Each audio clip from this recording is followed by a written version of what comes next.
샬롬. 오늘 하루도 우리 성도님들 삶 가운데 하나님의 특별한 인도하심이 있기를 간절히 소망합니다.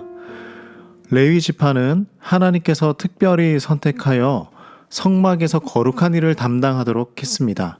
그리고 인구조사에서 그들을 빼고 숫자를 계수했었죠. 하나님께서는 이들을 이제는 따로 계수하게 하십니다. 오늘 말씀을 보면 이스라엘 백성이 시내 광야에 있을 때 하나님께서 모세에게 말씀하시죠. 그 말씀은 이번에는 레위 지파의 숫자를 세어보라는 것이었습니다. 이스라엘 백성들과는 구별하여 숫자를 세는 것이죠. 그런데 레위 지파의 숫자를 세는 방법은 조금 다릅니다. 이스라엘 백성들의 수를 셀 때는 20세 이상으로 싸움에 나갈 남자의 수를 세는 것이었습니다. 그러나 레위인을 셀 때는 1개월 이상 된 남자의 수를 세라고 하십니다. 이것은 레위인이라면 누구나 다 하나님의 거룩한 백성으로 부름을 받았음을 말하고 있는 것이죠. 우리의 교회 공동체는 현 시대를 살아가는 레위 지파와 동일합니다. 레위 지파로서 그리스도인으로서 택함을 받은 우리는 그래도 무언가 다르게 살아가야 한다는 것이죠. 그 다르다는 것은 나이가 많고 적음이 아닙니다. 능력이 뛰어남과 부족함이 아닙니다. 사회적 지위가 높고 낮음이 아닙니다. 하나님께서 우리를 거룩한 백성으로 구별하시는 방법은 믿음입니다. 우리가 예수 그리스도를 믿는 믿음으로 기준을 삼으시는 것이죠. 그러므로 믿음으로 살아가는 우리는 모두 하나님의 거룩한 성도입니다. 세상에 수많은 사람들이 교회를 다니고 있습니다. 그러나 교회를 다니기만 하는 것은 하나님의 기준이 아닙니다. 우리에게 진정한 믿음이 있느냐 하는 것이죠. 이 기준을 생각해 보았을 때 우리는 하나님께서 계수하시는 그 명단에 들어가 있을까요?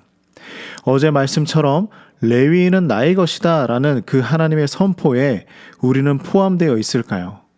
우리 모두 진정한 믿음으로 하나님의 성도로 살아가길 간절히 소망합니다. 이렇게 레위인의 수를 모두 세어보니 22,000명이었습니다. 이들의 수가 이만큼이구나 라는 것은 이것이 중요한 것이라기보다 이들에게 거룩한 사명을 주시기 위해서였습니다.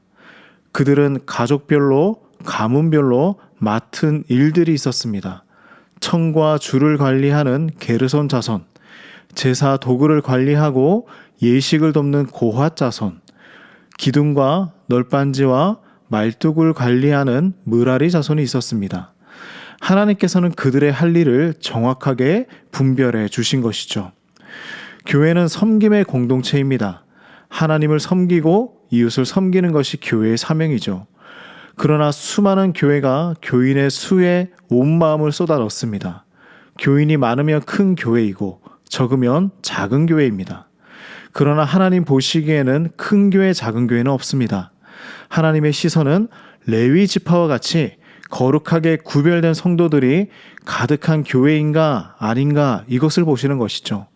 레위 지파는 인구의 수가 많지 않았습니다. 그러나 그들은 분명한 하나님의 사명을 받은 지파였습니다. 하나님께서 레위인을 세워서 거룩한 사명을 주시는 것은 우리가 그들을 보며 도전을 받고 섬김의 공동체로 살아가라는 하나님의 메시지인 것이죠. 교회의 크고 작음이 하나님의 영광을 높이는 것이 아닙니다.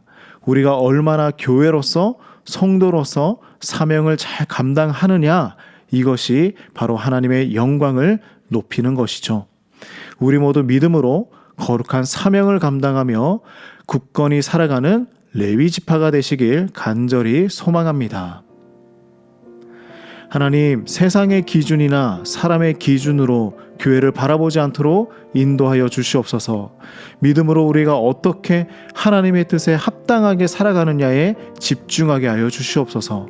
거룩한 사명을 잘 감당하여 하나님께 영광 드리며 살아가는 우리의 모든 삶이 될 수 있도록 인도하여 주시옵소서. 예수님의 이름으로 기도드립니다. 아멘.